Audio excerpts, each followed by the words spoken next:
물론 여긴 국민 라디오.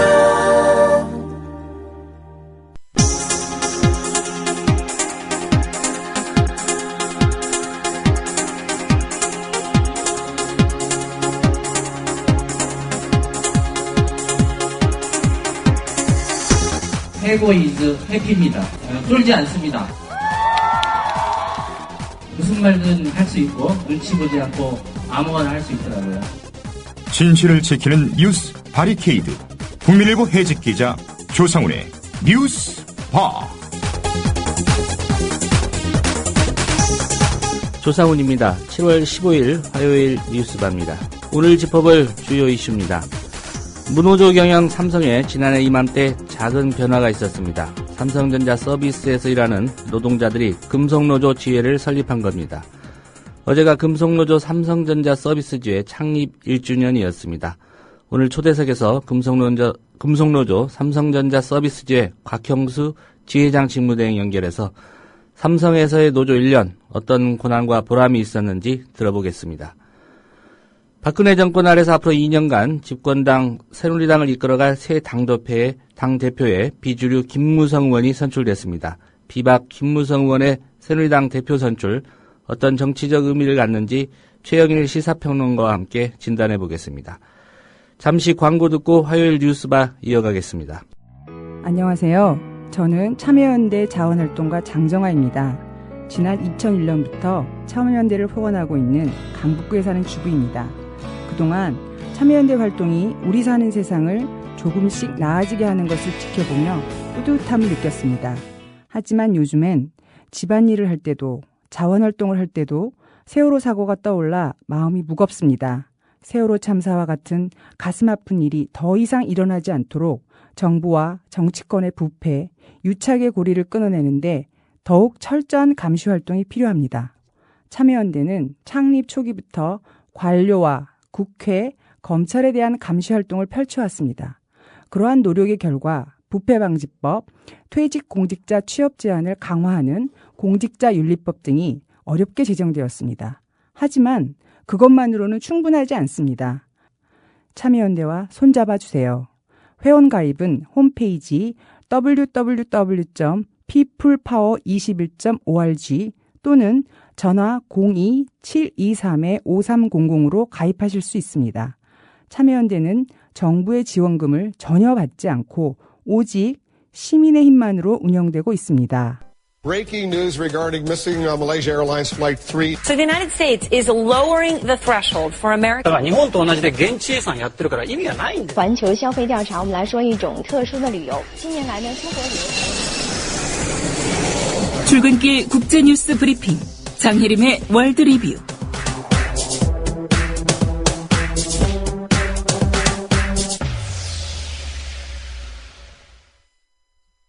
네, 밤사이 주요 국제뉴스 정리하겠습니다. 장혜림 캐스터입니다. 안녕하십니까? 안녕하세요. 네, 이스라엘이 팔레스타인 가자지구 공습 계속하고 있는데요. 상황이 어떻습니까? 이스라엘군은 공중 폭격과 대포로 팔레스타인 무장단체 하마스 군사시설 3곳을 명중시켰다고 밝혔습니다. 또 이스라엘군은 요르단강 서안에서도 가자 공습에 반대하는 시위대에 총격을 가했고 가자시티 등 여러 마을을 폭격해 부상자가 속출했습니다. 예. 가자에서 발생한 사망자는 172명으로 늘어났고 부상자도 1230명에 달한다고 AFP통신이 전했습니다. 이런 가운데 이스라엘 총리는 내각회의에서 이 작전이 언제 끝날지 모른다고 말하며 가자 공습을 계속하겠다는 뜻을 밝혔습니다. 예. 상황이 이렇다 보니까 팔레스타인 사람들 매 순간 생명의 위협을 느끼는 건 당연할 것 같고요. 기본적인 생활도 힘들 것 같은데 어떻습니까? 이집트 일간에 따르면 이스라엘이 최근 가자 지구에 많게는 시간당 10차례 정도 폭격을 가하면서 주민들의 외부 활동이 크게 제약을 받고 있습니다. 가자 일부 지역에서는 하루에 전기가 5시간 내지 8시간밖에 들어오지 않고 있고요. 예. 또 일부 수도관이 폭격에 파괴돼 물도 부족한 상황입니다. 국경 없는 의사회는 가자에 있는 구급차도 연료 부족으로 절반 정도만 움직일 수 있는 실정이라고 전했습니다. 이스라엘의 공습이 일주일째 이어지면서 팔레스타인 가자 지구는 이렇게 황폐해져 가고 있습니다. 예. 사태가 주변국까지 좀 확대되는 그런 분위기인데, 예. 국제사회가 좀 관심을 더 깊이 가져야 될 것 같습니다. 네. 일본이 여성 고용 촉진법을 추진하고 있다고요? 네, 일본 정부가 여성들의 고위직 등용을 촉진하기 위한 새 법안을 만들어 이르면 올 가을 임시국회 때 제출할 예정이라고 요미우리 신문이 어제 보도했습니다. 이 법이 시행되면 기업들은 여성들을 얼마나 고용하고 고위직에 등용할 것인지 정한 목표에 대한 행동 계획을 만들어야 하고요. 예. 매년 유가증권 보고서에 여성 임원과 관리직의 비율을 공개해야 합니다. 일본 정부는 여성을 적극적으로 등용하는 기업에 정부 조달의 우선권을 주는 등의 혜택을 부여할 예정입니다. 예. 일본 내 여성 관리직 비율 어느 정도나 됩니까? 일본 내각부의 2011년 자료를 보면 일본의 관리직 여성의 비율이 10.6%인데요. 이것은 40%대인 노르웨이와 독일 등 유럽 국가는 물론 31.4%의 싱가포르나 24.2%의 말레이시아 등 아시아 국가들보다도 크게 낮은 수치입니다. 예. 일본보다 이 수치가 더 낮은 국가는 9.6%인 한국 정도가 유일합니다. 아베 정권은 2020년까지 사회에서 지도적 지위에 있는 여성의 비율을 30%까지 높이겠다는 구체적인 목표를 제시한 바 있습니다. 예, 한국이 9.6%밖에 안 되는군요. 네. 예, 최고 관리직에 여성이 있기 때문에 좀 완화돼 보이는 것처럼 보이는데 실제로는 정말 숫자가 낮은 그런 수치군요. 네. 예, 아베 일본 총리가 야스쿠니 신사 참배를 안 할 거라고 말한 부총재의 발언이 있었죠. 그런데 정작 아베 총리는 이 발언에 대해 자신의 뜻과는 다르다 이런 입장을 보였다고요? 그렇습니다. 아베 신조 일본 총리는 자신이 야스쿠니 신사를 참배하지 않을 거라는 고무라 자민당 부총재의 발언이 그의 개인적인 생각일 뿐이라고 밝혔습니다. 하지만 아베 총리는 그 발언의 경위를 잘 모른다는 식의 말을 하면서 모호한 태도를 보였습니다. 예. 또 아베 총리는 올해 8월 15일 패전일에 야스쿠니 신사를 참배할 거냐는 질문을 받자 나라를 위해 희생당한 분들을 존중하는 마음은 계속 갖겠지만 야스쿠니 신사 참배를 할지 안 할지 언급하는 것은 삼가고 싶다고 말했습니다. 예. 이렇게 아베 총리가 야스쿠니 신사 참배에 대해 모호한 발언을 하는 것, 결국 중국 때문 아닌가요? 네, 아베 총리는 마이니치 신문과의 인터뷰에서 오는 11월에 중국과 정상회담을 열고 싶다고 밝혔는데요. 이런 상황에서 야스쿠니 신사 참배를 하겠다고 하면 중국이 반발할 것이고 참배하지 않겠다고 하면 또 일본 우익 세력의 지지를 확보하는 데 걸림돌이 되기 때문에 이런 애매한 발언을 한 걸로 보입니다. 예, 여러 가지 속셈이 있는 그런 발언이군요. 중국에서 2차 대전 당시 일제 만행 피해자들, 일본 정부를 상대로 집단 소송을 추진하고 있다고요? 그렇습니다. 제2차 세계대전 중 일본군에 의해 살해된 중국인 피해자 유족들이 일본을 상대로 집단 손해배상 소송을 추진하고 있다고 중국 언론이 보도했습니다. 중국 허베이성의 작은 산간 마을인 판다위초는 2차 대전 기간 항일 요새였던 곳인데요. 예. 1941년 1월 25일 일본군에 의해 이 마을 주민이 1298명이 학살됐습니다. 한 생존자 할아버지는 가장 가슴 아픈 일은 노약자들이 많이 학살된 것으로 당시 곳곳에 그들의 시신이 널려 있었다고 회고했고요. 또 일본군이 마을 여성들을 집단 성폭행한 후 끔찍하게 살해했다고 말하기도 했습니다. 예. 소장에 어떤 내용들을 담는다고 합니까? 이 소장에는 일본 정부의 사죄와 60억 위안, 한국 돈으로 약 1조 원의 손해배상을 요구하는 내용이 담길 예정입니다. 소송을 진행할 민간단체의 회장은 판자위 학살은 일본이 중국에서 저지른 전체 범행 중 모래알갱이 하나일 뿐이라며 이 빚을 반드시 청산해야 한다고 밝혔습니다. 예. 지난 2월에도 중국인 강제징용 피해자와 유족들이 일본 기업 등을 상대로 집단 손해배상 소송을 제기한 바 있는데요. 중국인들의 그런 대일 소송이 갈수록 증가할 거라는 전망이 나옵니다. 예. 독일과 아르헨티나의 월드컵 결승전 어제 치러졌습니다. 독일은 우승을 해서 축제의 분위기인데 이 패배한 아르헨티나 폭력 사태가 벌어졌다고요? 그렇습니다. 아르헨티나의 수도 부에노스아이레스에서 월드컵 결승전을 응원하던 시민들의 폭력 사태가 벌어져 22명이 다쳤다고 현재 방송이 보도했습니다. 부에노스아이레스의 산마르틴 광장에 모인 팬들 중 일부는 아르헨티나가 독일에 패하자 가게의 창문을 부수고 또 자동차에 돌을 던지거나 쓰레기에 불을 붙이는 등 실망과 분노를 쏟아냈는데요. 예. 경찰 당국은 이 폭력 사태로 경찰을 포함해 22명이 다쳤고 진압 과정에서 40명이 체포됐다고 밝혔습니다. 경찰은 이날 시위대를 해산하기 위해 물대포와 최루가스를 동원하기도 했습니다. 예, 결승전, 준결승전에서 진 브라질하고 아르헨티나가 한번 대결을 해보면 어떨까 하는 생각이 듭니다. 네, 오늘 소식 잘 들었습니다. 감사합니다. 네, 장혜림 캐스터였습니다.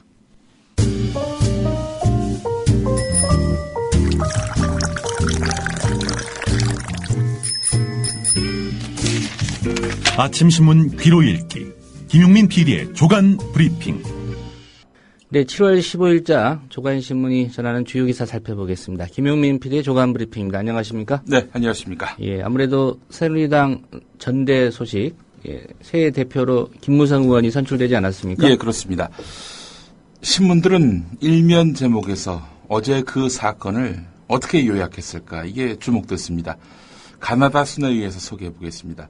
경향신문, 집권 17개월 만에 친박 몰락. 국민일보, 새누리당 새 선장의 비박 김무성. 동아일보, 친박에서 비박으로 새누리 권력 이동. 서울신문, 집권 초 비박 대표, 당청관계 지각 변동. 그런데 사면 제목은 또 이렇습니다.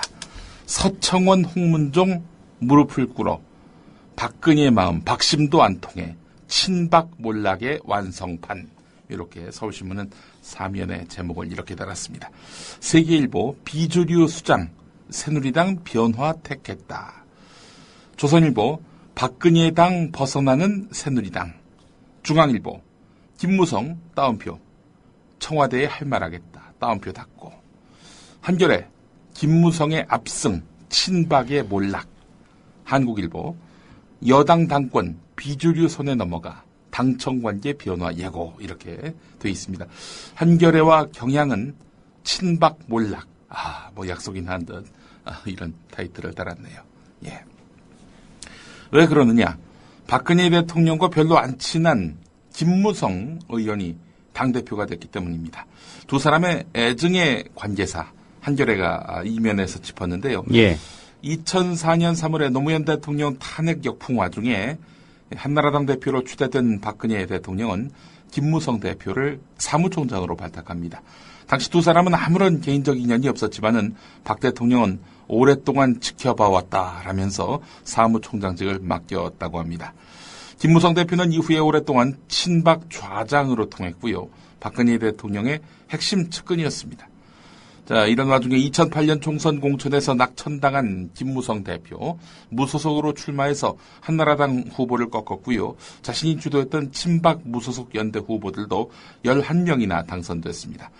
그해 7월에 모두 복당해서 당내 친박 세력 확장에 힘을 보탰는데 여기까지는 그야말로 애의 역사였다면 이제부터는 증의 역사입니다. 예. 박근혜 대통령과 김무성 대표가 갈라서게 된 건 2009년 5월 원내대표 선거 때였는데요. 4월 재보선 참패 이후 당 주류인 친이명박계는 화합을 명분으로 해서 김무성 대표, 당시 친박 좌장으로 알려진 김무성 대표를 원내대표로 추대하자 이렇게 제안을 했습니다. 경선 없이 합의 추대하자 이런 제안이었는데요. 하지만 박근혜 대통령은 김무성 대표와 상의 없이 이를 거절했습니다. 상의 없이 거절했다는 점이 중요합니다. 이를 계기로 해서 두 사람 사이는 벌어지기 시작했습니다. 김무성 의원은 어떻게 나하고 상의도 없이 본인이 그냥 거기서 잘라버리는가 이렇게 판단했던 모양입니다. 내심 섭섭한 마음을 감추지 않았는데요. 나중에 김무성 대표는 박근혜 대통령은 민주주의에 대한 개념, 사고의 유연성에서 부족함이 있다. 민주주의 비용을 지불할 생각이 없는 지도자가 대통령이 돼서는 안 된다. 이런 말을 기자들 앞에서 공공연히 했었습니다. 예. 이를 계기로 완전히 친박과 등을 돌리게 됐는데요.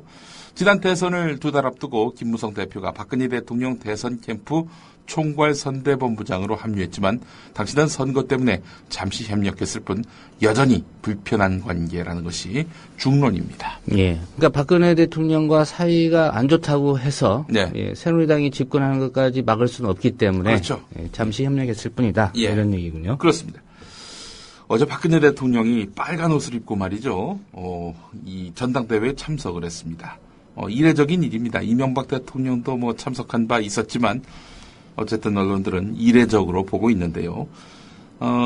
연설이 10분 동안 진행이 됐는데 총 21번의 박수갈채가 이어졌고 박근혜 연호도 이어졌습니다. 예. 그러나 박근혜 효과는 없었다는 것이 언론의 분석입니다. 경향신문 사면을 보면은 박 대통령이 전당대회의 모습을 드러냈는데 참석 그 자체로 친박 후보 지원이라는 정치적 해석을 낳았지만은 서청원 홍문종 의원의 이런 성적은 그야말로 비참하기까지 합니다. 뭐 아시는 대로 서청원 후보 김무성 대표의 거의 2만 표 차로 지지 않았습니까? 예. 참패라고 해도 과언이 아니고요. 또 홍문종 아프리카 예술박물관 전 이사장 아닙니까? 노예 착취 의혹을 받고 있는 그 홍문종 전 사무총장 친박의 핵심이기도 한데 이 양반도 결국에는 탈락을 했습니다. 예. 5위를 했지만 여성 최고위원 후보인 이제 김을동 후보한테 밀린 거죠? 그렇습니다. 예. 이 순위권에서 벗어나는 이런 참패 때문에 그야말로 어제 그 박근혜 대통령의 방문은 안 하느니만 못했다라는 그런 평가도 받고 있습니다. 박근혜 대통령이 친박 후보를 격려하러 온 걸까요? 그건 아닌데. 저 개인적으로는 새 대표에게 눈도장 찍으러 온 게 아닌가. 그런 의미인가요? 예. 친박 후보 측면 지원, 전당대회 개입, 무수한 정치적 해석도 남겼습니다. 그럼에도 불구하고 이 논란을 무릅쓰고 현장에 당도했던 박근혜 대통령 아닙니까? 실익은 없었다는 겁니다. 결과적으로 박근혜의 효과가 생각만큼 크지 않았다는 점을 당 안팎에 두루 보여줬다는 점에서 박근혜 대통령의 당 장악력, 영향력 축소로 이어질 수 있다는 분석이 지배적입니다. 예. 이렇게 되면은 또 국정 지지도가 크게 떨어지는 그런 그 위기에 처한 박근혜 대통령으로서는 비주류 중심으로 재편된 당과의 소통까지 걱정해야 하는 그야말로 이중고의 상황에 처하게 된 것입니다. 제가 동아일보 작년 5월 25일자 오면 기사를 하나 소개를 해드릴까 합니다. 당시 기사가 너무 흥미로워서 제가 페이스북에도 올렸는데요. 예. 김무성 의원이 기자들 앞에서 이제 이런 말을 합니다. 이게 2007년 상황입니다. 2007년 상황. 기자들에게 김무성 의원이 너희 박근혜가 제일 잘 쓰는 말이 뭔지 알아? 그러자 기자들 원칙, 신뢰, 약속 아닌가요? 그러자 김무성이 하극상이다. 하극상. 박근혜가 초선으로 당 부총재를 했는데 선수도 많고 나이도 많은 의원들이 자기를 비판하니까 하극상 아니냐라고 화를 내더라. 그만큼 서열에 대한 의식이 강하다. 그 다음으로 잘 쓰는 말이 색출하세요다. 색출. 언론에 자기 이야기가 나가면 누가 발설했는지 색출하라는 말이다. 그 다음이 뭔 줄 아는가? 근절이다. 하극상, 색출, 근절. 하여간 대통령 딸이라는 의식에서 아직 벗어나지 못했다. 김무성 의원이 2007년 기자들 모아놓고 했던 말이라고 합니다. 또 2007년에 있었던 일이라고 하는데요. 2007년 경선 당시에 경남 지역 언론사 편집국장, 보도국장 초청 전형 모임이었는데 박근혜 후보가 1시간 늦게 도착을 했습니다. 이때는 김무성 의원 이미 술이 오른 상태라고 하고요. 예. 김무성 의원이 대표님 돈이 다 떨어졌습니다. 이렇게 말을 했나 봐요. 그러자 박근혜 후보가 아무 얘기도 안 하는 거예요. 그러자 김무성 의원이 대표님 삼성동 집을 부동산에 알아보니까 한 20억쯤 간다고 합니다. 그거 팔고 아버지하고 살던 예전 신당동 집으로 들어가십시오. 일주일이면 집을 고칠 수 있다고 하니까 신당동 들어가면은 대표님 이미지도 좋습니다. 당선되면은 집 문제는 어떻게든 풀릴 겁니다. 떨어지면은 제가 전세돈이라도 마련해 드리겠습니다. 이렇게 얘기하니까요. 예. 박근혜 당시 후보가 점점 표정이 일그러지면서 제가 언제 돈 쓰라고 했어요? 돈 쓰지 마세요. 바로 고함을 질렀다는 겁니다. 이게 2007년 상황이라는 겁니다. 동아일보 작년 5월 25일자 오면에 관련한 내용이 있습니다. 예. 다음 소식으로 넘어가 보겠습니다. 박근혜 대통령이 어제 오전 청와대에서 열린 수석비서관 회의에서 이번 주에 2기 내각이 출범하게 된다 이렇게 밝혔는데 논란이 되고 있는 인물들이 있죠. 김명수 사회부총리 겸 교육부 장관 후보자, 또 정성근 문화체육관광부 장관 후보자, 그리고 정종섭 안전행정부 장관 후보자, 이 세 사람 아니겠습니까? 예. 이 세 사람의 거취를 정리하겠다라는 입장인데 일단 정종섭 안전행정부 장관 후보자에 대해서는 그냥 밀고 가는 걸로 결론이 났다고 합니다. 어떻게든 주중에 임명하겠다는 겁니다. 뭐 국회에서 인사청문 보고서를 채택하든 말든 대통령이 임명하면 그만이거든요. 청문회만 열게 돼 있습니다. 장관 후보자는 말이죠. 예. 근데 김명수 후보자 같은 경우 지명 철회 또는 자진 사퇴 쪽으로 정리가 됐다고 합니다.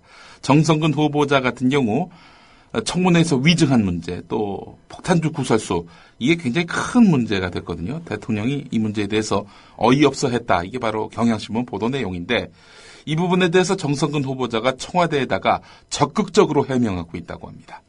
그래서 박근혜 대통령이 막판까지 고심하고 있는 것으로 알려졌는데, 어쨌든 김명수, 정성근의 운명은 오늘 결정된다는 겁니다. 예, 폭탄주 문제에 대해서 적극적으로 해명한다면 뭐 소주를 좀 덜 탔다든지 뭐 그렇게 얘기하는 겁니까? 이게 이제 문화체육관광부 직원들 얘기로는 예. 술잔만 받아들고 마시지는 않았다라는 겁니다. 근데 뭐 종업원이며 또 지나가던 사람들이 봤다는 거 아닙니까? 그래서 말입니다. 예. 야권에서는 3명 다 안 된다는 이런 입장이지 않습니까? 그렇죠. 뭐 그 세 사람에 대해서는 반드시 아웃을 시켜야 된다라는. 근데 1.5명만 할 수는 없고요. 예. 결국 2명이냐, 예. 1명이냐, 네. 뭐 그 선에서 갈리겠군요. 예, 그렇습니다. 현재로서는 오늘 종합신문들을 종합해 보면은 김명수, 정성근은 집으로 가야 될 것 같습니다. 예. 경향신문 1면을 가보겠습니다. 세월호 유가족을 둘러싼 오해와 진실인데. 주목해 볼 필요가 있을 것 같습니다. 세월호 유가족들의 그 어떤 상실감은 뭐 이루 말할 수가 없겠죠. 근데 이분들이 억측과 오해로 이중고를 겪고 있다는 겁니다. 참사 진상규명 노력을 폄훼하는 소문과 정치권의 부실한 특별법 논의 때문인데요. 정치권의 부실한 특별법 논의야 새로운 일은 아니고요. 이 유가족분들이 어떤 그런 소문에 휘말리고 있느냐. 전원 의사자 지정. 대입 특례 같은 조항, 이런 조항을 유가족들이 요구했다. 이런 이야기입니다. 이 특별법 안에 담아라. 근데 세월호 유가족들은 유가족들이 낸 입법 청원안은 이런 내용들이 전혀 없다. 이렇게 말하고 있습니다. 말 그대로 헛소리다 이런 표현을 썼는데, 그런데 이 헛소리가 참소리가 되고 있다라면서 담배를 꺼내무는 등 불편한 심경을 토로했다고 합니다. 경향신문 기자에게 말이죠. 한 어머니는 어느 부모가 죽은 새끼를 앞세워서 목돈을 바라겠는가. 끝까지 조사해서 억울함을 풀어달라는 것인데 와전돼서 속상하다. 이렇게 말을 했다고 합니다.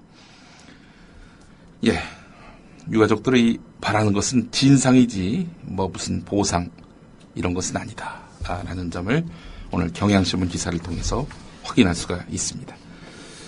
한겨레 2면으로 가보겠습니다. 피해자 가족들은 세월호 참사 원인과 구조 과정의 문제점을 파헤칠 특별법의 특별위원회 구성에 가족들이 추천한 전문가가 절반 이상 참여하고 이 위원회에 독자적인 수사권과 기소권을 줄 것을 요구하고 있습니다. 뭐 사실상의 특검 수준의 그런 권한을 달라 이런 이야기인데요. 예. 가족대책위는 이를 위해서 대한변호사협회와 협약을 맺고 지난 9일 자신들이 만든 세월호 특별법인 4.16 참사 진실규명 및 안전사회 건설 등을 위한 특별법을 입법 청원했습니다. 유족들의 요구에 대해서 새정치민주연합은 긍정적인 입장을 보이고 있는 반면에 새누리당은 사법체계의 근간을 흔들 수 있다라면서 반대 입장을 고수하고 있다고 하는데, 이 지금 새누리당은 사법체계만 걱정하는 것이 아니라 유족들 자체를 멀리하고 있습니다. 피해자 가족들이 지난 12일에 그 세월호 특별법 처리를 위한 여야 협의체인 세월호 특별법 TF에 자신의 견해를 밝히기 위해서 참석한 다음 회의 참여를 못하고 있다고 합니다. 유가족들이 법안 논의 과정을 지켜보는 것을 새누리당이 부담스러워하고 있다는 겁니다. 예. 이게 사법체계의 근간이 흔들리는 걸 걱정하는 게 아니라 뭔가 밝혀지면 정권의 근간이 흔들리는 걸 걱정하는 거 아닌가? 사법체계의 근간이 아니라 정권의 근간이 흔들린다 이렇게 보고 있는 건지. 예. 대통령은 유가족의 요구를 모두 받아들이라 이렇게 이야기를 했는데 밑에서 말을 안 듣는군요. 뭐 대통령의 겉지시와 속지시가 다른 건지 아니면 이미 세월호 국면부터 레임덕이 시작된 건지 알 수 없는 부분입니다. 이 말은 잘 듣는 것 같습니다. 과도한 부동산 규제 정상화해야 한다. 박근혜 대통령이 어제 수석 비서관 회의에서 밝힌 말을 국민일보가 일면에 실었습니다. 청와대 경제수석실에 하반기 경제 정책 방향을 조속히 발표할 것을 주문하면서 했던 말이라고 하는데 말이죠. 예. 경제팀에다가 부동산 규제 완화를 비롯한 국민 체감형 경제 활성화 대책 수립을 당부했다고 하는데 주택시장이 조속히 활력을 찾기 위해서는 부동산 시장 과열기에 도입했던 과도한 규제를 정상화해야 한다. 이런 이야기입니다. 이 말이 뭐겠습니까? 돈 빌려서 집 살 수 있게끔 하여튼 규제들을 다 풀어라. 뭐 이런 얘기 아니겠습니까? 관련해서 중앙일보 일면 사이드 톱 기사가 있습니다. 기획재정부와 금융위원회가 어제 주택담보인정비율 LTV를 지역과 관계없이 70%로 끌어올리기로 했다고 합니다. 그러니까 서울에서도 집값의 70%까지 빌릴 수 있도록 한다는 거지요. 현재 그 주택담보인정비율 같은 경우는 수도권 50%, 지방 60% 이내로 제한되어 있었는데 앞으로 서울은 70%까지 이제 완화가 된다는 겁니다. 그러니까 서울에서 5억짜리 아파트 대출을 받을 때 기존에는 2억 5천만 원까지 은행 대출을 받을 수 있게 했지만은 앞으로는 최대 3억 5천만 원을 빌릴 수 있도록 한다는 겁니다. 총부채 상환 비율로 알려진 DTI, 이거는 완화폭을 놓고 부처 간의 입장차를 조정하고 있는 중이라고 하는데 수도권에 적용되는 DTI 같은 경우 아파트를 기준으로 서울 50, 인천 경기는 60% 이내입니다. 서울의 경우 연간 대출 원리금 상환금이 연소득의 50%를 넘지 못하게 한 것인데요. 이와 관련해서 서울에 적용되는 DTI도 50%가 아니라 60%로 끌어올리는 의견을 기획재정부는 내세우고 있는 반면에 금융위원회는 현 수준을 유지하자 이런 입장인 것으로 알려졌습니다. 이런 가운데 조선일보 일면 기사를 보면은 주택대출 규제, LTV를 은행 자율에 맡기는 그런 방향으로 정부가 가닥을 잡았다는 내용이 있습니다. 그런데 오늘 오후 4시에 방송될 나는 꼽살이다에서 또 나오겠지만은 은행들이 이 규제 푸는 거 별로 바라지 않아 한다는 겁니다. 말하자면은 지금의 부동산 관련한 규제는 유지돼야 한다라는 그런 입장입니다. 왜냐? 그 규제를 막 풀어가지고 막 빌려주면은 회수가 안 될 거 아니겠습니까? 예. 고스란히 은행의 그 짐으로 작용할 수밖에 없는 거고 은행의 근간이 흔들릴 수 있다는 거지요. 그렇기 때문에 지금 은행 돈을 빌려줘서 돈을 버는 은행조차도 지금 정부의 무리한 부동산 규제 완화에 대해서 우려를 하고 있다. 이런 이야기입니다.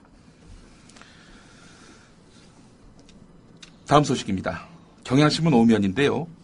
박영선 새정치민주연합 원내대표가 대통령과 만났을 때 브리핑한 것보다 대통령이 좀 더 강도가 큰 이야기를 했다.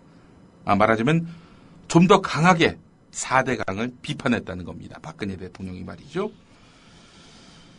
한편 여야는 지난 3월에 감사원 조사 결과가 미진할 경우 4대강 사업 국정조사를 실시하기로 노력한다라고 합의를 했는데 이후에 새누리당은 4대강 국정조사에 반대 입장을 밝히고 있단 말이죠. 예.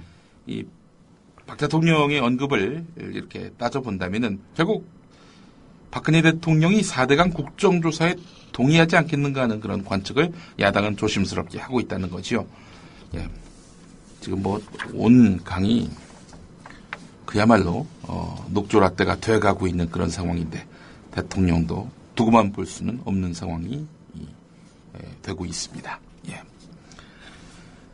경향신문 12면을 보겠습니다. 검찰과 경찰이 피살당한 제 역가 송모 씨의 정관계 금품 로비 의혹에 대해서 별건 수사에 착수했습니다. 놀라운 일입니다. 검찰과 경찰이 따로 수사하고 있다는 겁니다. 예. 이 송모 씨의 금전거래장부에서 현직 검사와 경찰에게도 금품을 건넨 기록이 확인되면서입니다. 검경이 한 사건을 두고 동시 수사에 나선 것은 제 식구 감싸기 의혹 차단용으로 보입니다. 경찰에다 맡겼더니 검사가 연루됐다 이런 얘기가 나오고 예. 검찰에 수사를 맡겼더니 이게 또 경찰도 연루가 됐다 이런 얘기가 나오니까 말이죠. 예. 그럼 경찰은 검찰 부분 수사하면 되겠고, 예, 검찰은 경찰 부분 수사하면 되겠네요. 아주 예. 좋은 그런 수사의 모양새긴 한데 어쨌든 이게 제 식구 감싸기 의혹 차단용으로 보인다는 걸로 봐서는 경찰이 지금 뭐 검사가 연루됐다고 하는데 그거 거짓말입니다. 그것도 경찰로서는 뭐 경찰이 연루됐다고 하는데 그거 거짓말입니다. 이러면서 자기를 방어하는 수단으로서 수사가 이어질 공산도 있다는 거죠. 이게 결국 해묵은 조직 간의 기싸움이 불거진 것이라는 그런 해석도 나온다는 겁니다.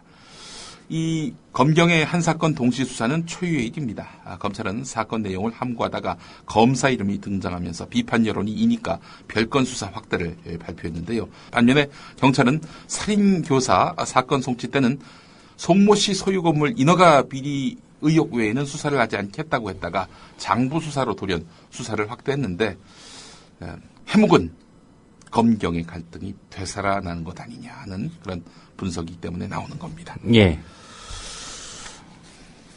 오늘 그 동아일보, 조선일보에 권은희 새정치민주연합 광주 광산을 재보선 후보에 대한 공세가 이어지고 있습니다. 권은희 후보가 이제 변호사 아니겠습니까? 변호사인데 10년 전에 변론한 사건을 두고 변론을 잘못했다라면서 한 여성이 서울 중앙지검에 고발하는 그런 내용을 동아일보가 용면에 한가득 실었습니다.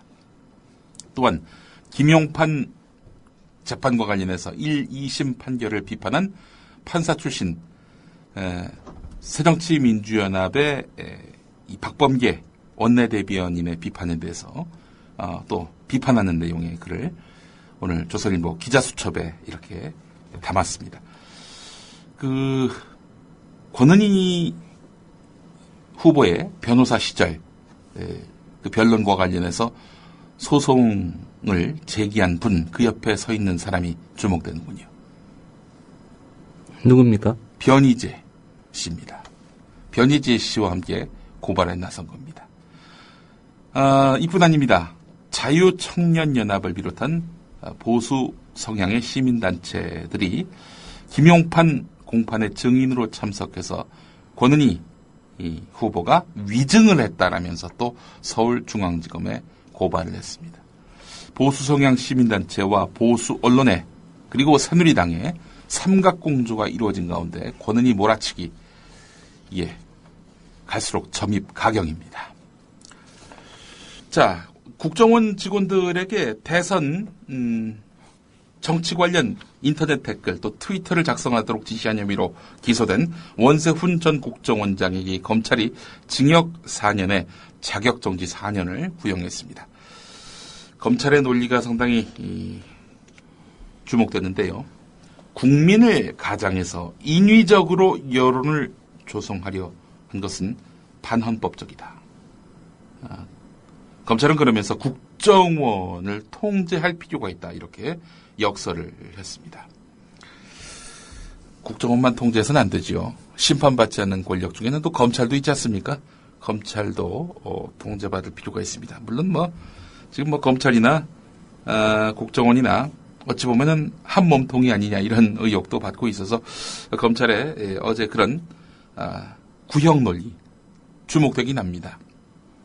자, 어디까지나 이거는 구형이고요. 예.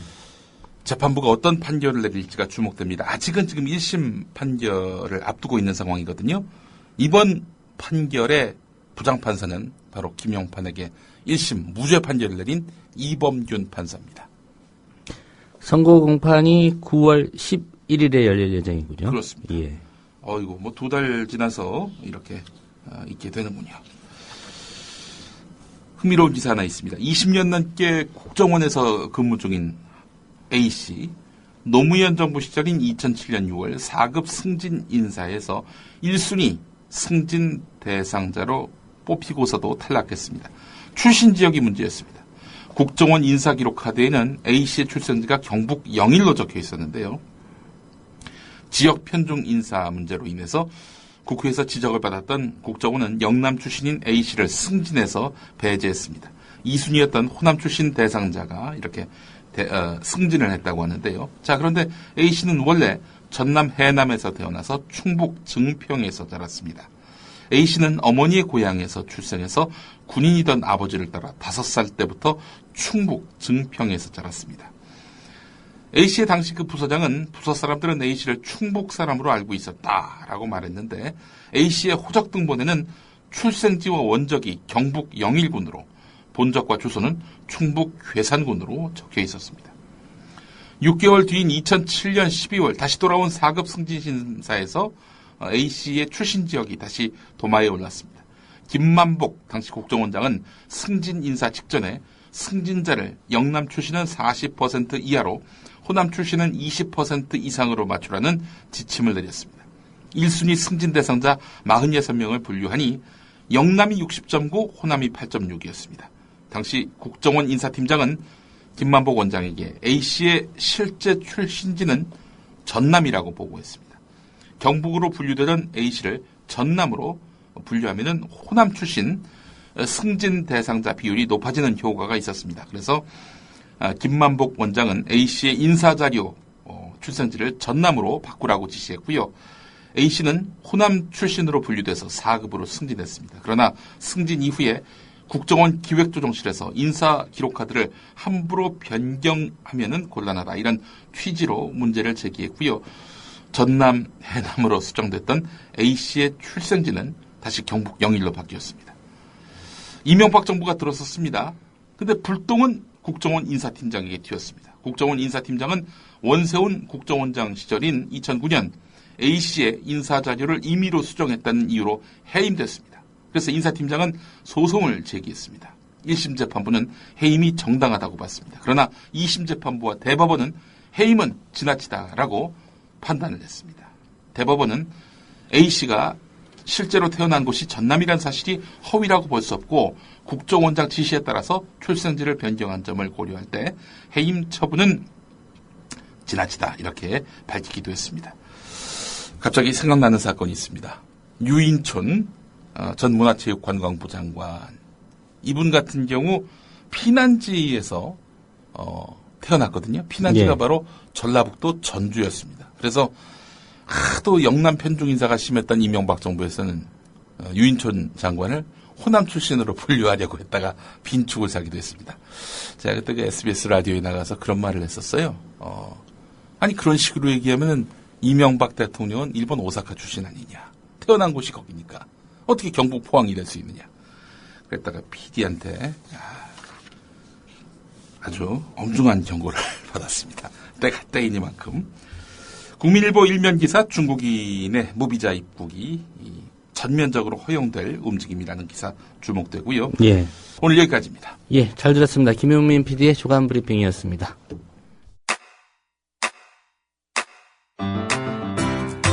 국민 라디오 지지하는 4가지 방법 아시나요? 다운로드하기, 별점 주기, 댓글 달기, 구독하기. 국민 라디오를 보다 많은 이들에게 전할 수 있는 가장 손쉬운 방법. 다운로드하기, 별점 주기, 댓글 달기, 구독하기. 잊지 마세요. 다운로드하기, 별점 주기, 댓글 달기, 구독하기.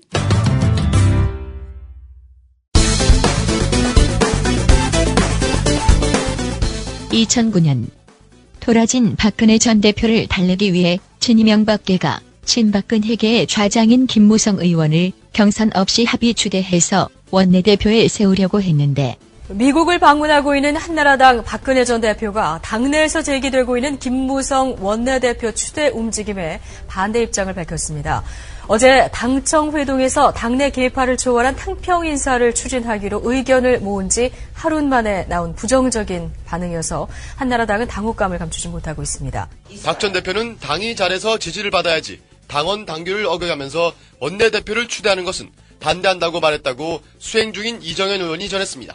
당원 당규에 있는 대로 당당히 경쟁을 하면 되는 거지 누구에게 밀어주고 몰아주고 하는 그런 방식은 당원 당규상의 당의 혁신 방안이나 이런 게 아니다는 거죠. 박 전 대표의 입장 표명은 진정한 신뢰회복 없는 자리 나누기만으로는 당의 화합이 이뤄질 수 없다는 뜻으로 풀이됩니다. 원내대표가 될 것이라는 기대에 부풀었던 김무성 의원. 자기와 상의 없이 박근혜 전 대표가 원내대표는 없다고 하자 당사자인 김무성 의원은 따로 할 말이 없다는 입장을 전한 뒤 연락을 끊었습니다. 한나라당 친박계 중진인 김무성 의원은 행정부처 대신에 대법원과 헌법재판소, 감사원 등 헌법상, 직무상 독립기관 7개를 세종시로 이전하자고 제안했습니다. 퇴로 없는 싸움을 중단시키기 위한 절충안이라고 강조하면서도 행정부를 분할하는 원안엔 반대한다고 밝혀 박근혜 전 대표와 분명한 선을 그었습니다. 박근혜 대표께도 부탁 말씀드리는 것은 아까 말씀드린 대로 지금까지 관성에 젖어가지고 바로 거부하지 마시고 한 번쯤 여기에 대해서 심각한 검토와 고민을 해주시기를 간곡히 부탁드립니다. 김무성 의원. 세종시 수정안은 절대 없다던 박근혜 전 대표 입장에 반하는 태도를 취하더니 박 전 대표에게 일장훈시까지 하자. 오늘 열린 한나라당 친박계 의원들의 모임인 선진사회 연구포럼은 세종시 절충안을 내놓은 김무성 의원에 대한 성토장을 방불케 했습니다. 정치 철학이 다른데 어떻게 함께 할 수 있느냐는 주장이 나왔습니다. 박근혜 대표의 정치 철학이나 가치나 신념에 뜻을 같이 하는 분들인데 그런 정치 철학을 달리한다면은 친박이라고 볼 수 없지 않겠습니까? 김무성 의원이 친박계 좌장이라고 불리는 데 대해 박근혜 전 대표가 직접 친박에는 좌장이 없다고 쐐기를 박은 것과 무관치 않아 보였습니다. 김무성 의원. 난관 끝에 원내대표가 되는데 그리고 박근혜 전 대표에게 일침을 가고 이런 가운데 한나라당 김무성 원내대표는 박근혜 전 대표에 대해서 지도자 덕목 10개 가운데 7개 정도는 아주 훌륭하지만 민주주의에 대한 개념과 사고의 유연성이 부족하다고 말했습니다. 그리고 새누리당 전당대회. 친박 서청원 의원은 김무성을 의리 없는 사람으로 몰고 저는 누가 뭐래도 30년간 정치하면서 의리는 저버리지 않았습니다. 박근혜 정부를 레임덕에 빠뜨리고 스스로 정권의 후계자가 되겠다는 것은 어불성설이고 어리석은 일입니다. 동지를 저격하고 대통령 공격에 가세하는 일은 용납할 수 없는 일입니다. 김무성 의원은 청와대와 대등하다고 말하고 당정청간 건강한 관계를 설정하겠습니다. 대통령께 국민의 목소리를 올바르게 전달하는 밝은 눈과 큰 귀가 되겠습니다. 청와대와 정부 그리고 우리 당이 삼각 체제를 갖추어서 서로 건강한 견제도 하고 또 서로가 서로를 자극하면서 국정 운영의 책임을 공유하고 국정 동반자로서 할 말을 하는 집권 여당이 되어야 몇 명이서 국정을 농단의 권력을 갖다 독점해서 농단하려고 하고 있습니다. 지금 현재 그런 사람들이 있습니다. 육사 지방선거처럼 모든 것을 대통령에게 의지하는 무기력한 모습을 더 이상 보여서는 안 됩니다.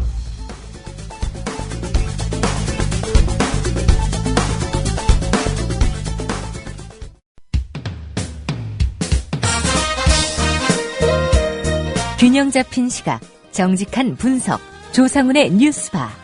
이어서 초대석으로 만납니다.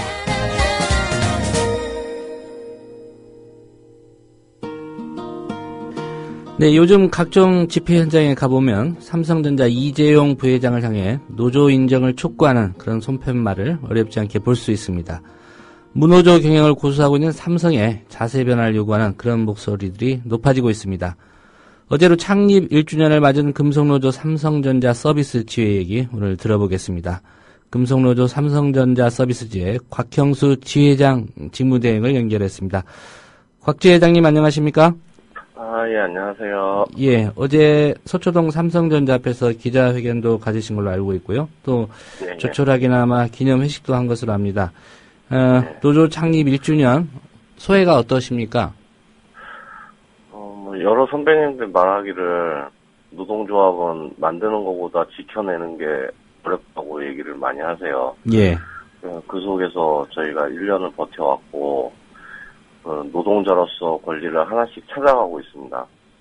이렇게 뭉쳐질 수 있고 단결해 나간다는 거, 그래서 소중한 노동자의 권리를 찾아 나간다는 게, 그리고 또 앞으로의 투쟁을 지속해 나가야 한다는 것 등 만감이 교차하고 있죠. 예. 이제 여러분이 또 스스로 목숨을 끊기도 하고 해서 사회적으로 좀 이슈는 많이 됐습니다. 그래도 아직 좀 일반 국민들의 이해는 좀 부족한 것 같습니다. 이 삼성전자 서비스라는 회사요, 흔히 사람들이 알고 있는 삼성과 어떻게 다른지, 또 삼성 계열사는 아닌 것인지, 또 근로 환경이라든가 처우는 얼마나 좀 열악했기에 이 삼성 무노조 경영 고집하고 있는데 노조를 만들 생각을 했는지 다들 좀 궁금해하실 것 같습니다. 좀 설명을 해주실까요? 우선 저희는 그 삼성전자 자회사인 삼성전자 서비스, 그리고 삼성전자 서비스의 협력사에 근무하는 직원들입니다. 예. 하지만 저희가 입고 있는 근무복이라든가 제품을 수리하는 과정은 전부 다 삼성과 연결이 돼 있고요. 얼마 전까지도 삼성 직원들과 같이 근무를 하는 등 노조가 생기기 전에는 뭐 직접 지시도 받고 이런 여러 가지 환경들이 있었죠. 그 과정에서 뭐 삼성은 대우가 좋아서 노동조합이 필요 없다는 이상한 논리를 펼쳐가면서 무노조 경영을 해왔죠. 예. 그러나 하지만 저희 실상은 정말 틀리거든요. 정말 이대로 있으면 저임금, 장시간 노동 등 뭐 안전장구 하나 없이 고층 난간에 매달려서 수리를 하는 등 위험한 작업 환경 등, 또 회사 업무를 하면서도 자차 운영을 하고 공구를 내 돈으로 사야 하고, 예. 그런 비용마저도 노동자에게 다 떠넘기고 있어서 아무리 열심히 일해도 생활임금조차 안 되는 월급들을 받고 있습니다. 예. 저희 임금은 그 분급 체계로 이루어지거든요. 보통 월급이라 하면 연봉, 월급, 시급 이런 말들 많이 들어왔을 거예요. 예. 분급이란 말은 좀 많이 생소할 건데. 분기별로 주는 겁니까? 아니요. 그 시간의 분초 이렇게 있어요. 분당 시급 아래 분급이요. 해서 예. 네, 그래서 분급으로 돼 있는데 분당 232원이 저희 임금입니다. 근데 뭐 분당 232원 해가지고 하루 8시간 하면은 꽤 돈이 되는데 그게 아니고 그 임금조차도 회사에 출근한 순간부터 발생되는 게 아니고 소비자 댁에 방문을 해서 소비자의 AS 요구 시 수리하는 시간만을 측정해서 만약에 뭐 제품 뭐 냉장고라는 제품에 뭐 냉기가 안 나오는 증상이면 그거에 대한 그 정해져 있는 분이 있습니다. 예. 그 분만을 측정해서 그 건을 인정해주는 그런 분단 임금 체계죠. 그래서 뭐 만약에 출근을 했어도 그 겨울이나 이럴 때는 소비자의 수리 요구가 많지 않거든요. 예. 그래서 일을 하나도 하지 않으면은 그날 저희는 임금 자체가 없는 거죠. 그런 구조로 저희가 월급을 받고 있습니다. 예. 그 일을 빨리 하는 사람도 있을 거고 좀 익숙하지 않아서 좀 시간이 더 걸리는 사람도 있을 것 같은데 그런 구분도 돼 있습니까? 아니요. 그냥 이 정도의 수리는 어느 정도가 걸린다. 그러니 분급으로 얼마다 이렇게 책정이 돼 있다 이 말씀이죠. 그렇죠. 예. 그러면 한참 지금 여름 시즌인 요즘이 그래도 좀 이렇게 할 일이 있고 급여 수준이 좀 나은 그런 시점입니까? 예, 아무래도 여름에는 뭐 에어컨을 가동하고 뭐 습도와 온도의 영향 때문에 아무래도 전자제품 고장률이 좀 많은 편이거든요. 예. 그래서 여름에는 저희가 뭐 밤늦게까지 일을 하기도 하고 그랬었습니다. 예. 노동조합이 생겨서 그나마 이제 근무 시간들이 좀 많이 줄었는데 예전에는 뭐 밤 12시, 새벽 1-2시까지도 일해보고 이랬었던 날들이 있어요. 예. 이 분급 체계 노조 만든 이후에 뭐 개선하자 이런 요구 하셨을 텐데 그 회사 쪽 반응은 어떻습니까? 뭐 완전히 개선된 건 아니고 그나마 없었던 기본급이 뭐 이번에 단협으로 생겼죠. 예. 예, 그 외에는 아직도 여전히 뭐 건당 수당제와 분급 체계를 좀 유지하고 있습니다. 예. 앞에서 이런 말씀 하셨습니다. 노조라는 거는 만드는 것보다 지키는 게 더 힘들다. 이런 얘기 하셨는데, 지난 1년간 많은 어려움이 있었을 것 같습니다. 회사 쪽, 사용자 쪽의 탄압이나 감시도 여러 차례 보도가 된 적이 있는데요. 구체적으로 좀 어떤 일들이 있었습니까? 저희가 제품을 수리했을 때 분급의 임금을 받는 구조라고 방금 말씀을 드렸잖아요. 예. 그리고 소비자의 AS 요구가 있어야지 저희가 월급을 받을 수 있는 구조죠. 출근을 해도 일이 없으면 월급을 못 받는 구조이기 때문에 조합원과 비조합원이 섞인 센터에서는 조합원들의 일감을 줄이고, 그리고 또 노동조합 조직률이 좋아서 거의 조합원이 100%인 센터에서는 아예 그 지역 자체를 뺏어가서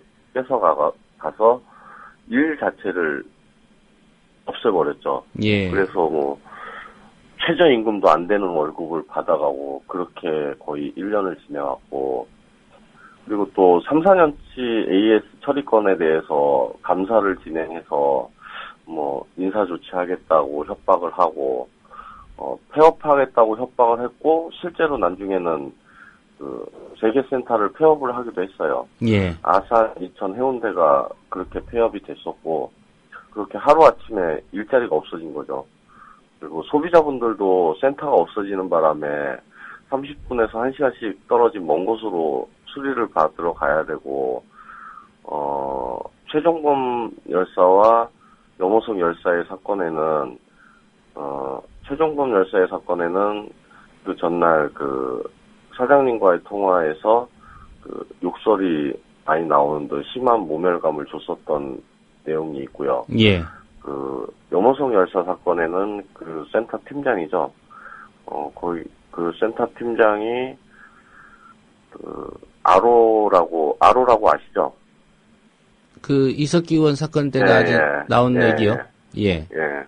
아로라고 지칭하고, 아로를 타도해서 양산센터를 정상화시키자 이런 등의 구호를 하는데,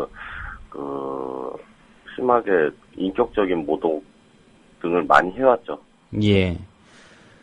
최종범 열사 같은 경우에 이제 자세한 내막들, 왜 스스로 목숨을 끊을 수밖에 없었는지 이런 부분들이 좀 언론에 보도가 되곤 했습니다.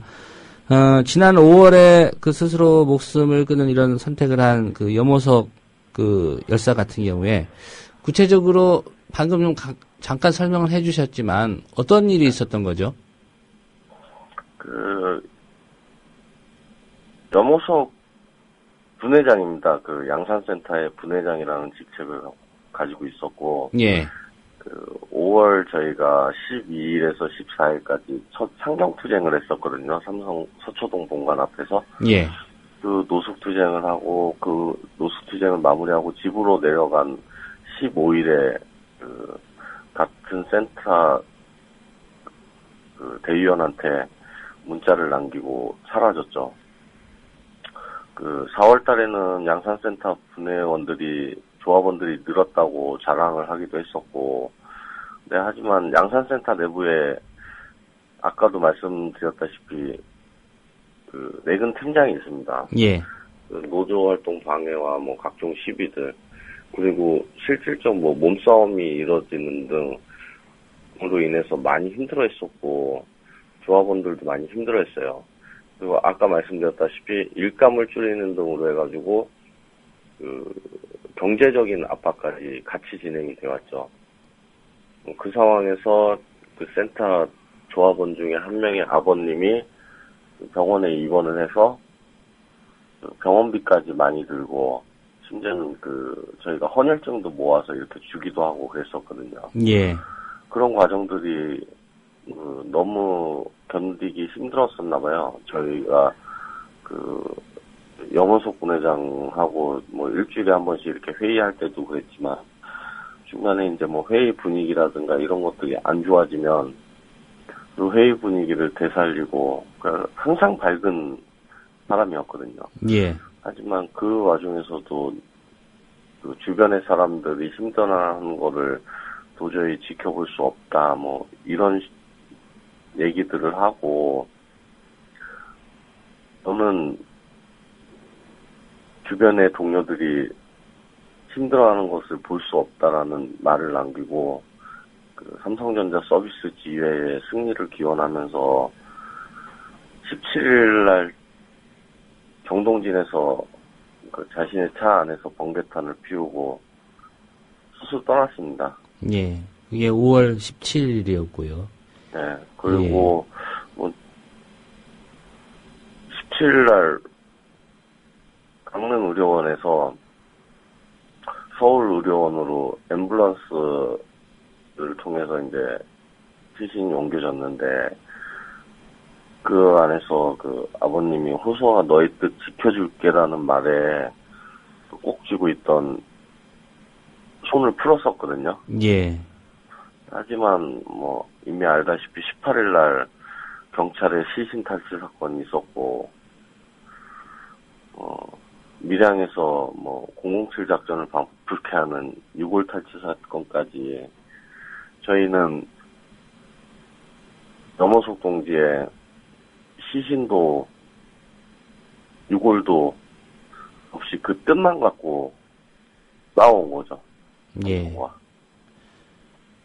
지금 그 위혁일 지회장님이 구속 수감 중인 걸로 알고 있습니다. 네. 어떤 일 때문에 지금 구속 수감이 된 건지 좀 궁금하고요. 면회 자주 가십니까? 네.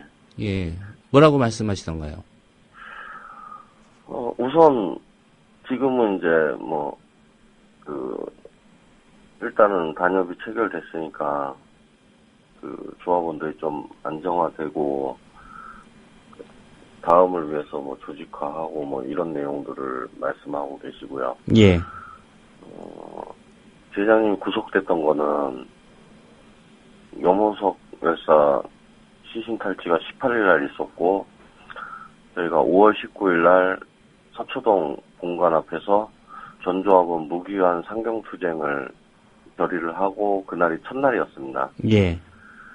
그 과정에서 삼성에 대해서 삼성을 향해 열사에 대한 항의 과정이 있었고 그 항의 과정에서 막는 경찰과 약간 마찰이 있었는데 그 과정에서 경찰에게 잡혀갔습니다.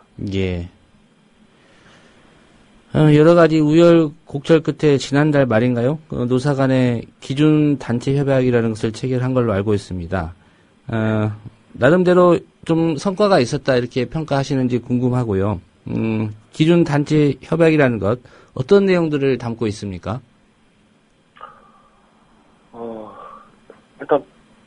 일단 열사에 대한 그 원청 사과 내용이 있었고요. 예. 폐업센터 3개를 포함한 49개 센터에 동일하게 적용되는 단체 협약이거든요. 기준 단협이라고 말을 하거든요. 예. 그리고 아까 앞에도 말씀드렸다시피 폐업센터가 3개에 100여 명의 조합원이 지금 해고자로 돼 있잖아요. 아산, 이천, 해운대요. 예. 그 100여 명에 대한 그 고용 보장과 그 노동조합 활동 보장, 그리고 아까도 말씀드렸다시피 그 작지만 기본급이 생겼다는 거. 예. 그리고 삼성이라는 이름을 달고 있는 데서 그 노동조합으로서는 처음으로 단협이 생겼다는 거. 예. 그런 것들을 성과로 볼 수 있죠. 예. 하지만 이 기준 단체 협약이라는 거요. 그 협력업체 사장들이 이제 거부를 하면서 약속했던 시점 중 훨씬 넘긴 상황인데도 뭐 센터별로 임금 협약과 단체 협약이 전혀 논의조차 안 되고 있다. 이런 상황들이라고 들었습니다.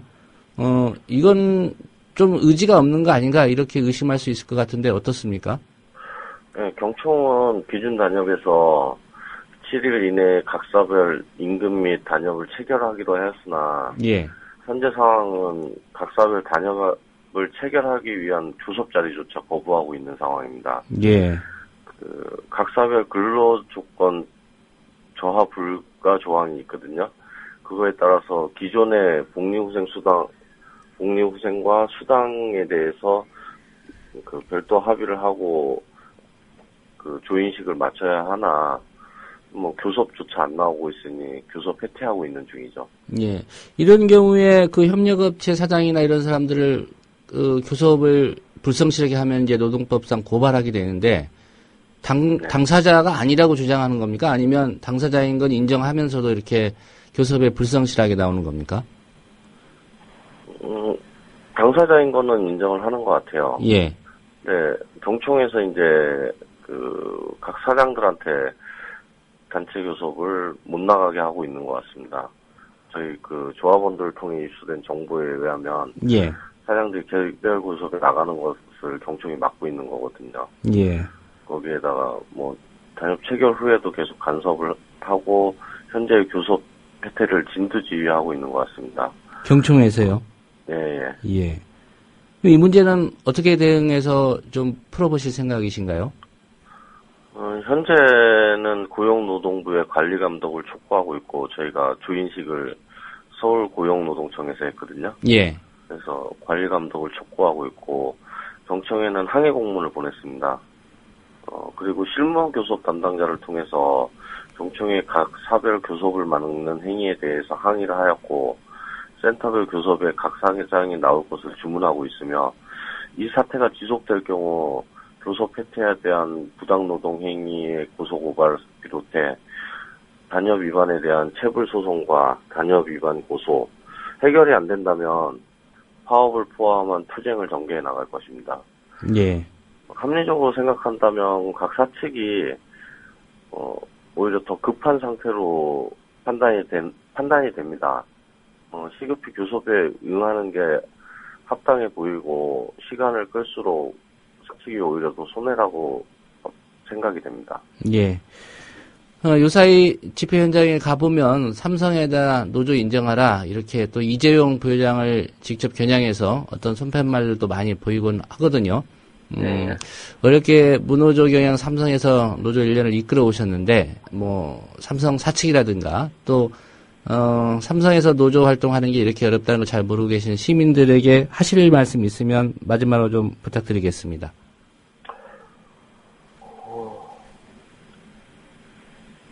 삼성은 너무나 잘 포장이 돼 있죠. 뭐 글로벌 기업, 1등 기업. 삼성이 망하면 대한민국이 망한다란 뭐 온갖 말뜻 그런 이미지를 갖고 온갖 불법과 탈법을 저질러 왔음에도 불구하고 국민의 눈을 속여서 마치 대우가 좋아서 노동조합이 필요 없다는, 그래서 스스로 노동조합을 안 만든다는 아주 전근대적인 무노조 경영의 사고방식을 갖고 있는 기업입니다. 그 속에서 무수히 많은 노동조합 설립 움직임이 있었고, 그 과정에서 납치, 협박, 감금을 비롯해 무수히 많은 노동 탄압 사례들도 있습니다. 예. 작년에 공개된 S그룹 노사 전략 문구에 따르면 헌법이 보장한 노동 상권을 요구하는 직원 자체를 문제시하고 고사시킨다는 전략이 포함되어 있거든요. 그 삼성전자 서비스지회는 그 속에서도 이 허구성을 낱낱이 폭로하고 대규모의 민주노조를 설립하였으며 삼성이라는 이름으로 운영되는 회사에서는 최대 규모의 노동조합입니다. 예. 또한 삼성은 뒤에 숨어서 아니라고 부인하나 무노조 경영은 사실상 박살난 것이며 비정규 간접 고용 노동자들의 노동운동에 새 장을 열어나가고 있다고 생각하고 있습니다. 사실상 간접 고용 노동자들의 위치에서 그 노동운동을 하기가 상당히 어렵더라고요. 예. 파업 시 원청의 대체인력 투입을 노동부의 입장을 이용해가지고 하는 등 노동상권의 핵심인 파업권조차 상당히 침해를 받을 정도로 간접 고용 노동자들의 투쟁은 상당히 어렵습니다. 이 어려운 과정 속에서 41일간의 노숙 투쟁은 흩어지지 않고 뭉치고 권리를 요구하면 이길 수 있다는 그 보편적인 진리를 보여준 사건이라고 생각을 합니다. 예. 노동자로서 요구하고 투쟁해야지 얻어지는 거.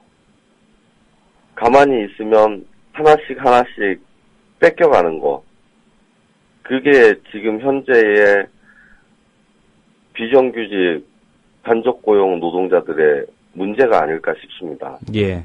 이제는 비정규직 간접고용 노동자들도 나서서 요구하고 부당한 건 부당하다고 말하고 일한 만큼 받을 권리를 요구하는 것이 당연하게 돼야 되는 그런 사회를, 그런 것을 보여주는데 어느 정도 저희가 증명했다고 생각을 하고요. 예. 앞으로도 간접고용 비정규 노동자 운동에 앞장서서 이 투쟁을 이끌어 나갈 것입니다. 예. 오늘 말씀 잘 들었습니다. 예. 어제로 창립 1주년을 맞은 금속노조 삼성전자 서비스 지회 직무대행을 맡고 있습니다. 지회장 곽형수 지회장 직무대행과의 인터뷰였습니다. 여러분께서는 지금 국민일보 해직기자 조상훈이 진행하는 국민라디오 아침 시사 프로그램 조상훈의 뉴스바를 듣고 계십니다.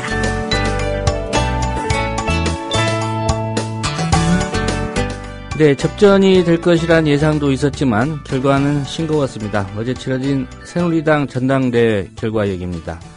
새누리당이 앞으로 2년간 당을 이끌 당대표의 비박, 비주류 김무성 의원을 선출했습니다. 새누리당이 김무성 의원을 선택한 일 어떤 정치적 의미가 있을까요? 최영일 시사평론가의 분석 들어보겠습니다. 최 선생님 안녕하십니까? 네, 안녕하세요. 예, 우선 어제 김무성 의원이 서창훈 의원을 좀 큰 표 차이로 눌렀습니다. 그렇습니다. 이런 결과 예상하셨습니까? 아니에요. 저는 예상 못했고요. 예. 마지막 순간에는 서청원 대표 체제가 되지 않겠는가라고 점을 쳤어요. 예. 물론 이제 이전에 이 김무성 대세론 이게 형성이 돼 있었고 여론조사 측면에서는 이제 김무성 의원이 이제 우세였다라고 하는 관측이 계속 나왔었습니다. 예. 초기에는 뭐 한 27% 이상 여론조사 차이가 난다 했는데 마지막 순간에는 거의 뭐 한 자리 숫자로 여론조사도 추격전을 서청원 후보가 많이 이제 펼친 것으로 전해졌고요. 그리고 이제 결국은 체육관 전당대회에서 결판이 나지 않았습니까? 예. 그래서 마지막 당심, 뭐 이제 그 전날 13일 밤까지 어느 정도 이제 이 책임당원, 일반 당원 투표는 끝난 상태였고 대의원들이 이제 마지막으로 오후에 투표를 했는데요. 당심이 결국은 브레이크를 걸게 될 것이다. 이 브레이크라고 하는 의미는 이 현재 권력, 박근혜 정부와 그리고 이제 미래 권력이라고 이제 스스로 지칭하는 김무성 당권, 이 갈래길에서 결국은 당심은 현 정부 초기인이 박근혜 정부를 더 밀어보자 하는 쪽으로 이제 전 브레이크가 작동할 줄 알았는데 예. 사실은 지금 질주하는 폭주기관차의 양상으로 나타나고 있습니다. 예. 어제 최고위원으로 선출된 사람들 몇몇 포함해서 네. 결과를 총평을 하신다면 어떻게 하시겠습니까? 그렇죠. 5명 최고위원인데 김을동 의원은 이제 여성 배정으로 이제 들어가 있고요. 예. 4명인데 당대표 김무성 확정이 됐고요. 거의 5만 2천여 표를 얻었습니다. 그리고 이제 2위 서청원 최고위원이 3만 8천여 표가 돼서 표 차이가 굉장히 컸죠. 예. 압도적으로 이제 이 당권을 잡았다 이렇게 볼 수 있겠고요. 그리고 나머지도 좀 이변이 있는데요. 홍문종 전 사무총장 어찌 보면 이제 서청원 후보의 런닝메이트격으로 박근혜 정부 지키기 친박계보로 이제 분류가 됐었는데 떨어졌습니다. 예. 최고위원회에서 탈락을 했고요. 대신에 이제 3위가 김태호 최고위원 이렇게 됐고, 그다음에 이제 이인재 후보는 어찌 보면 좀 충청권의 맹주, 하지만 이제 새누리당 내에서는 이제 비박이면서 좀 이제 혼자 혈혈단신 이제 지켜나가는 인물론자로 볼 수 있겠는데, 예. 4위가 이제 이인재 후보, 그리고 이제 김을동 의원 이렇게 돼서 5명의 최고위원이 확정됐고요. 이 새누리당 체제상 최고위원은 9명입니다. 예. 그런데 이제 원내대표와 정책위 의장이 당연직으로 들어가기 때문에 그 2명은 이미 이제 뭐 이완구 원내대표를 포함해서 확정이 돼 있고요. 남은 2자리를 이제 당대표가 지명하는 형태여서 지금 비박계의 약진이다 이렇게 보시면 될 것 같고요. 예. 친박이 완전히 당권에서 좀 밀려난 형국이어서 굉장히 이제 향후 당청 관계에 파란이 예상되고 있습니다. 예. 앞서 분석하신 대로 이제 서청원 의원이 2위이긴 하지만 비교적 큰 표 차이였기 때문에 그렇습니다. 예, 서청원 의원의 입지가 어떨지가 좀 궁금한데요. 네. 이 김무성 대표 체제에 협력할 거라고 보십니까? 아니면 그 친박계의 목소리를 내면서 좀 견제하는 그런 태도를 취할 거라고 보십니까? 서청원 의원이 굉장히 노회한 정치가 하지 않습니까? 7선인데 뭐 이게 기성 정치권에서는 7선 정도 되면 뭐 정치의 신이다, 신선이다 뭐 이런 이야기들도 합니다만 예. 그 노회함에 따라서 그냥 무조건 부딪히진 않을 거고 적절하게 최고위원회의에서 자리를 잡고 어찌 보면 이제 김무성 당대표가 박근혜 정부 혹은 청와대와 이제 충돌 양상일 때 중재도 하고 뭐 또는 이제 뜯어말리고 이런 역할을 할 것 같은데요. 예. 서청원 최고위원회 역할은 이제 당권 장악이 실패했기 때문에 이제 힘이 빠지면서 한계가 명확히 드러날 것이다 이렇게 보여지고요. 예. 오히려 향후의 중요한 부분은 바로 이제 박근혜 대통령과 김무성 당대표 사이의 관계가 무엇보다 직접적인 긴장 관계와 혹은 필요하다면 협력 관계를 이제 나타내게 될 것으로 전망이 됩니다. 예. 지금 뭐 어제도 뭐 굉장히 제가 보기에는 거친 이제 격돌 끝에 당권을 잡아서인지 대표 수락 연설을 할 때 굉장히 흥분된 모습이었어요. 애써 자제는 했습니다만 권력 욕망을 읽을 수 있는 장면이었다. 저는 이렇게 보여지는데 예. 굉장히 목소리 높여서 뭐 이 길은 간단하다. 박근혜 정부의 이 성공을 위해서 이 한 몸 던지겠다. 이런 취지의 이야기를 했습니다만 사실 그 대목 보면서도 저는 가장 어제 충격받고 긴장했을 것은 청와대일 것이다. 이렇게 예측을 해보고요. 예. 사실은 이례적으로 이 현역 대통령이 정당의 전당대회에 참석해서 사실은 뭐 간단한 축사를 평당원 입장에서 한다. 뭐 법적인 문제는 없다. 이렇게 이제 보고 있었습니다만 그럼에도 불구하고 짧지 않은 연설을 했거든요. 예. 그 연설 안에는 뭐 대통령의 국정 기조가 대부분이었다 이렇게 평가하고 있습니다만 사실은 그보다는 조금 더 시그널이 실렸다라고 저는 해석을 하는데 어떤 시그널이죠? 뭐 천막 당사의 sak풍을 견뎌온 한나라당 시절부터의 역사를 이제 읊은 거죠. 예. 그러면서 이제 여러 가지 역경을 딛고 정권을 창출한 정당이다. 우리는 그게 이제 MB정부부터의 이제 유래를 얘기하는 될 수도 있습니다만 지금 현재 정권이 얼마나 힘들게 탄생했느냐 지켜달라라고 하는 저는 시그널이 실렸는데 뭐 과거 당대표 시절이나 의원 시절에 비해서는 현역 대통령이기 때문에 명확한 메시지를 전달하는 데는 한계가 있었겠죠. 예. 하지만 이제 여성 대통령으로서의 그 빨간 옷 당의 색깔을 입고 무대 배경이 이제 아주 새빨간 색깔이었는데요. 거기에 이제 홀로 서서 그러한 이제 이 정당의 자당의 역사를 이제 읊조리는 모습 속에서 저는 분명히 메시지가 있었다라고 이제 해석을 하는 입장인데 예. 그런 관점인데 결국은 당심이 현재 살아있는 권력보다는 이제 떠오르는 미래 권력 쪽으로 쏠렸다라고 하는 점에서 아마 지금 현재 청와대는 상당히 좀 충격을 받았을 거로 생각이 되고요. 예. 뭐 특별한 반응이 나오지 않았습니다. 공식적 반응이 없었고 그 대신에 전언되는 바 그래도 청와대는 환영하는 입장이다. 환영하지 않을 수는 없죠. 표면적으로. 그리고 이제 김무성 의원도 친박이다라고 애써 이제 해석을 하는 입장이었어요. 예. 뭐 이 친박이지만 이게 도로 친박이라는 이제 말도 많이 붙어 있었고 오락가락 친박이라는 말도 붙어 있었는데 사실 지금은 이미 비박계, 비주류의 어찌 보면 아이콘이 돼 있는 상태에서 당권을 잡았기 때문에 향후에 이 시점부터 김무성 이 대표를 친박이라고 분류하기는 분명히 어려워진 것이 사실이죠. 예. 김무석 의원이 이제 당권을 잡았는데, 뭐, 네. 관심은 이제 과연 대권에 도전할 것이냐, 네. 이 부분인데, 어제 뭐 JTBC나 다른 언론 인터뷰에서 여전히 나는 부족한 사람이다, 이렇게 애둘러 네. 얘기를 하더군요.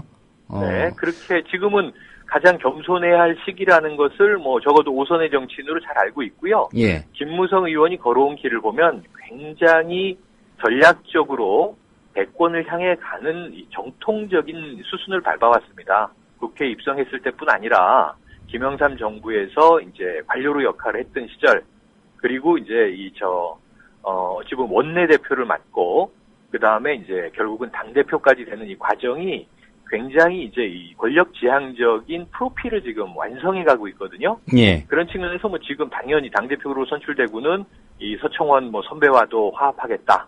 그리고 박근혜 정부 이 성공을 위해서 뭐 헌신하겠다. 그러한 이야기, 또 이제 겸손하게 자기를 낮추는 것은 당연한 정치인들의 기본적인 이제 제스처인데, 문제는 누구도 다 삼척동자도 알고 있다. 대권도전 가도를 달리기 시작했다는 것을 저는 이렇게 보고 있고요. 예. 뭐 지금 이제 지역적인 레토릭에 그렇게 얽매일 상황은 아니고, 그렇다고 이제 바로 그럼 뭐 조기 레임덕으로 뭔가 이 내부 투쟁이 시작되느냐, 그건 아니고, 최소한 저는 한 3개월여 정도는 이제 숨고르기를 하면서 지금 이 차기 대선까지는 한 3년 남아있지 않습니까? 예. 그런 과정을 본다면 3개월에서 6개월 이 당청 관계를 뭐 조율하면서 밀월 관계를 가다가 적정한 시점에 이제 박근혜 정부의 지지율이 더 올라가지 않고 떨어지거나 각을 세워야 되는 타이밍은 절대 놓칠 정치는 아니다. 저는 이렇게 예측을 해봅니다. 예. 어제 김무성 신임 대표가 또 시급한 과제로 하나 이야기한 부분이요. 예. 공천권을 국민에게 돌려줘야 된다. 상향식 공천을 해야 된다. 이 얘기를 했는데, 이게 어떤 정치권에 좀 큰 변화를 줄 거라고 보십니까? 변화를 가져오겠죠. 뭐 정치권 전반보다는 이제 여권 내 기류의 그러한 이제 조짐을 보여줄 수 있는데요. 예. 당장 이번에 이 전당대회에서 당권을 장악할 수 있었던 것도 여론조사의 힘이 컸거든요.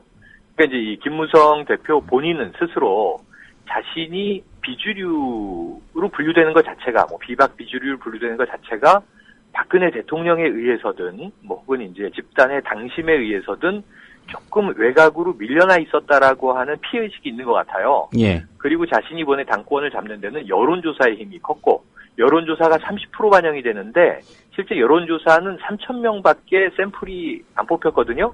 그래서 지금 이 한 명, 부당으로 환산을 한다면 당원 한 명의 이 표에 비해서 여론조사가 8.5배의 효과를 발휘했다, 이렇게 보여지기 때문에 대중정치를 할 계획을 이제 잡고 있는 게 명백하고요. 예. 향후에는 여권 내 아주 전통적인 보수 이 집권 지지층보다는 오히려 이제 일반 대중을 향한 메시지를 날리면서 본인의 이제 대권 가도의 어떤 이 지지 세력들을 형성하기 위한 노력을 펼칠 것으로 명확히 보여집니다. 이 대목이 바로 이 박근혜 대통령과 각을 세울 수 있는, 또 각을 세우게 될 수밖에 없는 그런 지점인데, 예. 이번에 그 이 당원 투표 내용을 잘 보면요, 이 경남 지역의 투표율이 아주 높았습니다. 경남, 부산 사실은 평균 종합 31%, 그리고 이제 당원 투표만 보면 29% 정도의 투표율이 나왔는데요. 경남, 부산 쪽이 거의 39%에 육박하는 이 투표율이 나왔고, 예. 여기에 브레이크를 걸 수 있는 쪽은 이제 TK, 대구 경북 쪽이었는데, 이쪽의 표심도 많이 분산이 된 것 같습니다. 심지어 제가 뭐 개인적으로 확인한 바로는 절대적인 박근혜 대통령의 지지층인 박사모의 표조차도 예. 서청원, 김무성으로 갈렸다라고 하는 것을 본다면, 사실은 이 문창극 총리 후보 사퇴 이후에 지금 나타나고 있는 아주 좀 흥미로운 현상이 보수 대분열이거든요. 예. 보수가 지금 한 3단 분열 정도를 했는데, 문창극 후보를 끝까지 지지했고 지금도 지지하고 있는 이제 극우 성향의 일부를 제외하면, 지금 제가 보기에는 과거 MB 정부 때 친이계와 친박계가 여당 내에 이제 주요 세력 아니었습니까? 예. 공천 학살도 있었고 여러 가지 이제 내부 충돌이 있었는데, 오늘 기점을 이후로 사실은 이제 여권 내에는 친박과 친김으로 갈리게 될 것이다, 이렇게 이제 관측이 가능합니다. 예. 한 가지 좀 묶어서 마지막으로 좀 질문을 드리겠습니다. 네. 김기춘 비서실장에 대한 그 김무성 새 대표의 어떤 입장 어떻게 네. 전망하시는지 하고요. 지금 오전에 이제 청와대 춘추관에서 나온 얘기가 그 장관 후보자 3명 다 일단 청문보고서 재송부를 요청하겠다, 이런 입장인 것 네. 같습니다. 어떻게 전망하십니까? 뭐 빠르면 오늘, 늦어도 뭐 한 모레나 글피 금주내로 이게 청와대가 확정지어야 되는 인사 문제인데요. 예. 2기 내각을 좀 뭐 이가 빠진 상태로라도 출범시키기 위해서는 낙마 대상을 이제 확정해야 되는 거죠. 예. 저는 김명수 후보는 확실히 이제 낙마라고 예상하고 있고, 그 다음에 정성근 후보 문제가 많이 나오고 있는데, 정성근 후보도 낙마가 거의 확실시됩니다. 왜냐하면 끌어안고 갔을 때 오히려 청와대의 부담이다라고 하는 여권 일각의 이제 강력한 목소리들이 있어요. 예. 그래서 이제 더 이상 끌고 가기 어려운데, 이미 폭탄주 사건이 알려졌을 때 이 박 대통령은 결심을 굳혔을 것이다로 전망을 하는데, 그 이후에 또 이제 이 취재 비자를 활용한 딸의 편법 유학 문제가 터지지 않았습니까? 예. 계속 문제가 터지고 있는 상황에서 안고 가기가 부담스럽다. 이거는 뭐 이번에 여야 대결 구도에서 관철시키는 것의 문제가 아니라 제2의 윤창중이 될 것이다라고 하는 예견이 너무 많기 때문에 어려워 보이고요. 짧게 김기춘 실장 거취를 좀 예상을 해주시죠. 김기춘 실장 거취 문제는 제 생각에는 이제 김무성 대표는 강력하게 책임을 지는 모습을 보여라라고 이제 사퇴를 촉구할 것으로 보여지는데 예. 이 대목에서 이 박근혜 대통령이 만약에 이 김기춘 비서실장의 사퇴를 받아들이게 된다면 이것은 이 김무성 당권 체제에 대해서 뭔가 유화 정책 제스처를 시도하는 것으로 볼 수 있고요. 예. 그렇지 않다면 이 인자는 아직도 내 당대에 용납할 수 없다라고 하는 고집스러운 내부 격돌이 시작되는 조짐으로 보면 명확할 것 같습니다. 예. 그래서 오늘 말씀은 여기까지 들어야 되겠습니다. 중요합니다. 예. 말씀 잘 들었습니다. 네, 고맙습니다. 예. 김무성 대표 최대 새누리당 진단 최영일 시사평론가였습니다. 네, 오늘 준비한 소식은 여기까지입니다. 지금까지 김효진 PD였고요. 저는 조상훈이었습니다. 내일 오전 7시 30분에 다시 인사드리겠습니다. 들어주신 여러분 고맙습니다.